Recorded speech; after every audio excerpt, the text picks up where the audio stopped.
Hi, today I'm going to be reading Harry Potter and the Half-Blood Prince, Chapter 5, An Excess of Phlegm. Harry and Dumbledore approached the back door of the burrow, which was surrounded by the familiar litter of old Wellington boots and rusty cauldrons. Harry could hear the soft clucking of sleepy chickens coming from a distant shed. Dumbledore knocked 3 times, and Harry saw a sudden movement behind the kitchen window. "Who's there?" said a nervous voice that he recognised as Mrs. Weasley's. "Declare yourself." "It is I, Dumbledore, bringing Harry." The door opened at once. There stood Mrs. Weasley, short, plump, and wearing an old green dressing gown. "Harry, dear! Gracious Albus, you gave me a fright. You said not to expect you before morning." "We were lucky," said Dumbledore, ushering Harry over the threshold. Slughorn proved much more persuadable than I had expected. Harry's doing, of course. "Ah, hello, Nymphadora." Harry looked around and saw that Mrs. Weasley was not alone, despite the lateness of the hour. A young witch with a pale, heart-shaped face and mousy brown hair was sitting at the table, clutching a large mug between her hands. "Hello, Professor," she said. "Watch her, Harry." "Hi, Tonks." Harry thought she looked drawn, even ill, and there was something forced in her smile. Certainly her appearance was less colourful than usual without her customary shade of bubblegum pink hair. "I'd better be off," she said quickly, standing up and pulling her cloak around her shoulders. "Thanks for the tea and sympathy, Molly." "Please don't leave on my account," said Dumbledore courteously. "I cannot stay. I have urgent matters to discuss with Rufus Scrimgeour." No, I need to get going," said Tonks, not meeting Dumbledore's eyes. "Night." "Dear, why not come to dinner at the weekend? Remus and Mad-Eye are coming." "No, really, Molly, thanks anyway. Good night, everyone." Tonks hurried past Dumbledore and Harry into the yard. A few paces beyond the doorstep, she turned on the spot and vanished into thin air.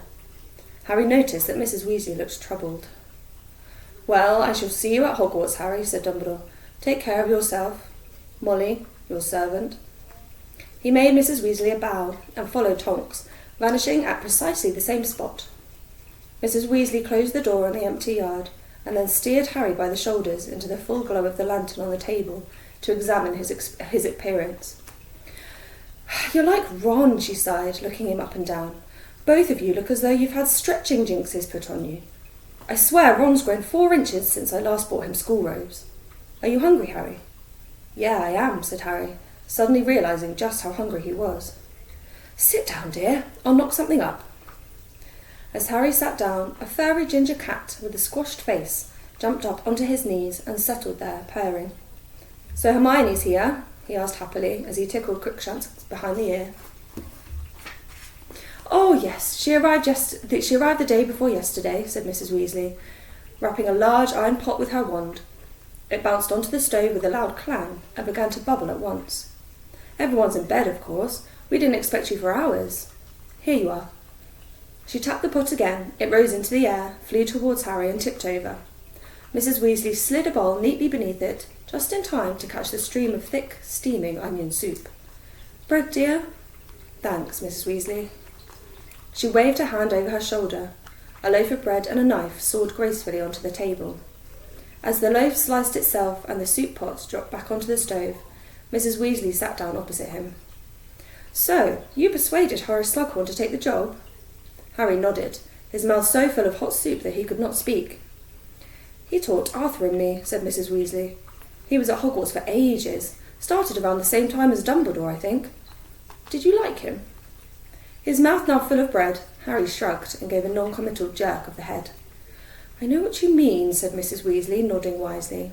"Of course, he can be charming when he wants to be, but Arthur's never liked him much. The ministry's littered with Slughorn's old favourites. He was always good at giving leg-ups, but you never had much time for Arthur. Didn't seem to think he was enough of a high flyer. Well, that just shows you. Even Slughorn makes mistakes. I don't know whether Ron's told you in any of his letters. It's only just happened. But Arthur's been promoted." It could not have been clearer that Mrs. Weasley had been bursting to say this. Harry swallowed a large amount of very hot soup and thought he could feel his throat blistering. "That's great," he gasped. "You are sweet," beamed Mrs. Weasley, possibly taking his watering eyes for emotion at the news. "Yes, Rufus Scrimgeour has set up several new offices in response to the present situation. and Arthur's heading the office for the detection and confiscation of counterfeit defensive spells and protective objects. It's a big job. He's got 10 people reporting to him now. What exactly? Well, you see, in all the panic about you-know-who, odd things have been cropping up for sale everywhere. Things that are supposed to guard against you-know-who and the Death Eaters. You can imagine the kind of thing. So-called protective potions that are really gravy with a bit of bubo-tuber pus added, or instructions for defensive jinxes that actually make your ears fall off. Well, in the main, the perpetrators are just people like Mundungus Fletcher, who've never done an honest day's work in their lives and are taking advantage of how frightened everybody is. But every now and then, something really nasty turns up. The other day, Arthur confiscated a box of cursed sneaker scopes that were almost certainly planted by a Death Eater. So you see, it's a very important job, and I tell him it's just silly to miss dealing with spark plugs and toasters and all the rest of that muggle rubbish. Mrs. Weasley ended her speech with a stern look, as if it had been Harry suggesting that it was natural to miss spark plugs. Is Mr. Weasley still at work? Harry asked. Yes, he is. As a matter of fact, he's a tiny bit late. He said he'd be back around midnight.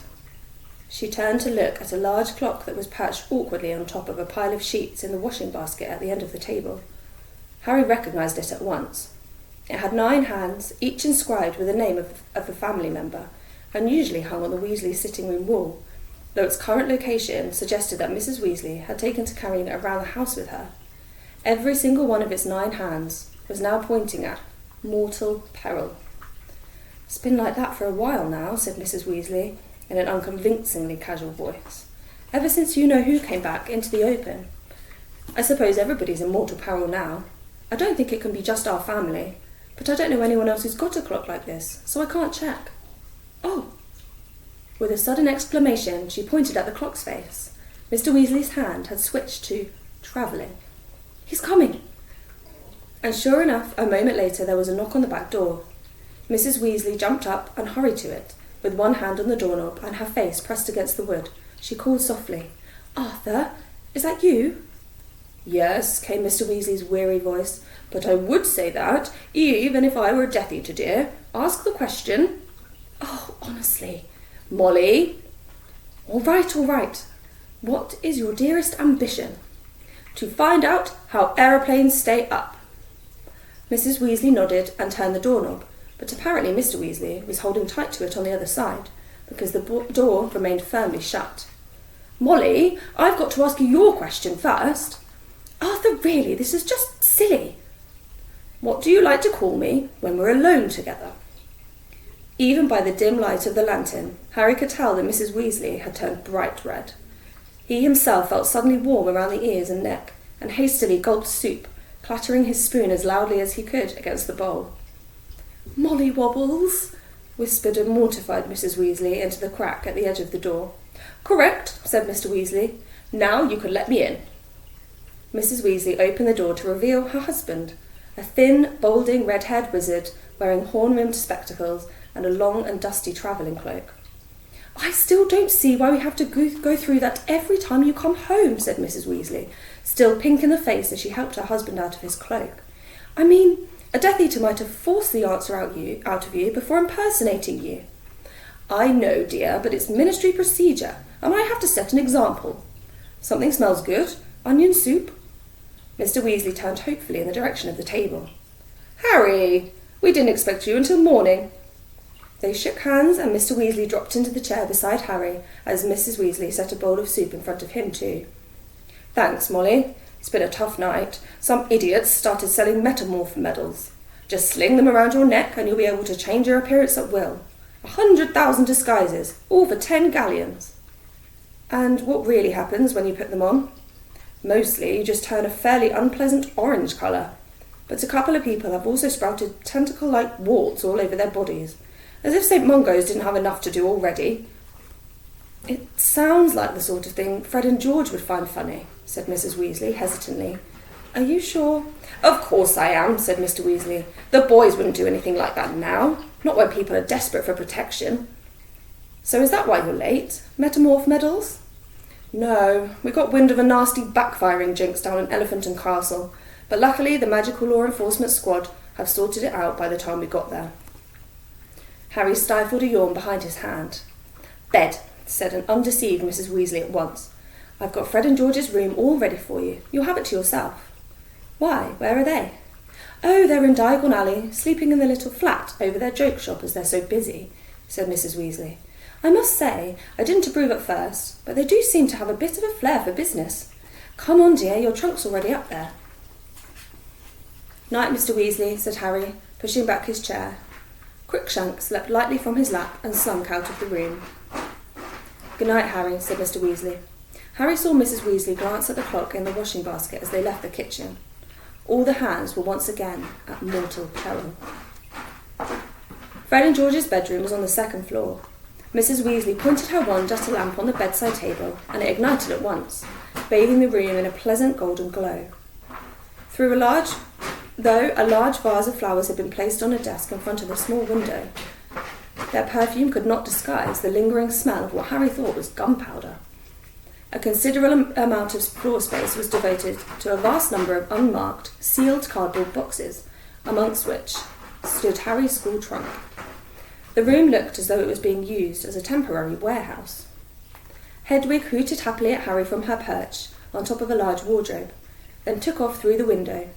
Harry knew she had been waiting to see him before going hunting. Harry bade Mrs. Weasley good night, put on pyjamas, and got into one of the beds. There was something hard in the pillowcase. He groped inside it and pulled out a sticky purple and orange sweet, which he recognised as a puking pastel. Smiling to himself, he rolled over and was instantly asleep. Seconds later, or so it seemed to Harry, he was woken by what sounded like cannon fire as the door burst open. Sitting bolt upright, he heard the rasp of the curtains being pulled back. The dazzling sunlight seemed to poke him hard in both eyes. Shielding them with one hand, he groped hopelessly for his glasses with the other. "What's going on?" "We didn't know you were here already," said a loud and excited voice, and he received a sharp blow to the top of his head. "Ron, don't hit him," said a girl's voice reproachfully. Harry's hand found his glasses, and he shoved them on, though the light was so bright he could hardly see anyway. A long, looming shadow quivered in front of him for a moment. He blinked, and Ron Weasley came into focus, grinning down at him. "All right?" "Never been better," said Harry, rubbing the top of his head and slumping back on his pillows. "You?" "Not bad," said Ron, pulling over a cardboard box and sitting on it. "When did you get here? Mum's only just told us." "About 1 o'clock this morning." "Were the Muggles all right? Did they treat you okay?" "Same as usual," said Harry, as Hermione perched herself on the edge of his bed. "They didn't talk to me much, but I like it better that way. How are you, Hermione?" "Oh, I'm fine," said Hermione, who was scrutinising Harry as though he was sickening for something. He thought he knew what was behind this, and as he had no wish to discuss Sirius's death or any other miserable subject at the moment, he said, "What's the time? Have I missed breakfast?" "Don't worry about that. Mum's bringing you up a tray. She reckons you look underfed," said Ron, rolling his eyes. "So, what's been going on?" "Nothing much. I've just been stuck at my aunt and uncle's, haven't I?" "Come off it," said Ron. "You've been off with Dumbledore." It wasn't that exciting. He just wanted me to help him persuade this old teacher to come out of retirement. His name's Horace Slughorn. "Oh," said Ron, looking disappointed. "We thought—" Hermione flashed Ron a warning look, and Ron changed tack at top speed. "We thought it'd be something like that." "You did?" said Harry, amused. Yeah, now Umbridge has left, obviously. We need a new defence against the dark arts teacher, don't we? So, what's he like?" "He looks a bit like a walrus, and he used to be head of Slytherin," said Harry. "Something wrong, Hermione?" She was watching him as though expecting strange symptoms to manifest themselves at any moment. She rearranged her features hastily in an unconvincing smile. "No, of course not. So, did Slughorn seem like he'll be a good teacher?" "Dunno," said Harry. "Can't be worse than Umbridge, can he?" "I know someone who's worse than Umbridge," said a voice from the doorway. Ron's younger sister had slouched into the room, looking irritable. "Hi, Harry." "What's up with you?" Ron asked. "It's her," said Ginny, plonking herself down on Harry's bed. "She's driving me mad." "What's she done now?" asked Hermione sympathetically. "It's the way she talks to me. You'd think I was about 3. "I know," said Hermione, dropping her voice. "She's so full of herself." Harry was astonished to hear Hermione talking about Mrs. Weasley like this, and could not blame Ron for saying angrily, "Can't you two lay off her for 5 seconds?" "Oh, that's right, defend her," snapped Ginny. "We all know you can't get enough of her." This seemed an odd comment to make about Ron's mother. Starting to feel that he was missing something, Harry said, "Who are you?" But his question was answered before he could finish it. The bedroom door flew open again, and Harry instinctively yanked the bed covers up to his chin so hard that Hermione and Ginny slid off the bed onto the floor. A young woman was standing in the doorway, a woman of such breathtaking beauty that the room seemed to have become strangely airless.